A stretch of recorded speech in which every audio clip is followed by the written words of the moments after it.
Tradisyon ng penitensya. Samahan po ninyo akong panoorin ang isang matandang tradisyon na mula pa noon at hanggang ngayon ay nagpapatuloy, ang tradisyon po ng pagpipinitensya.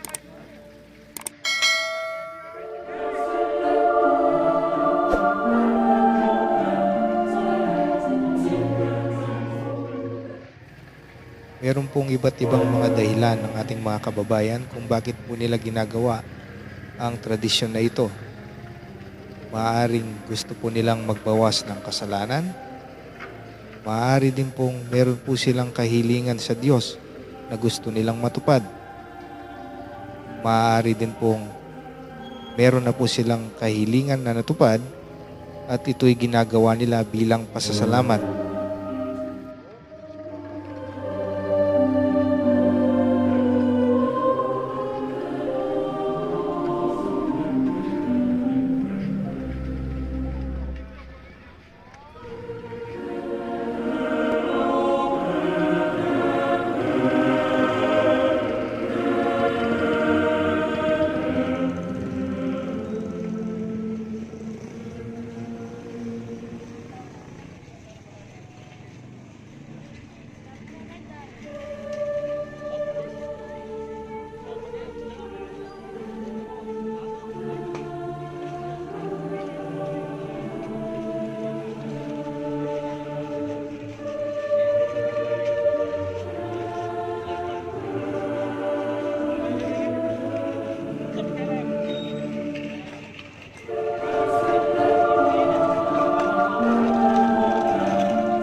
Maraming salamat po sa panonood ng ating video.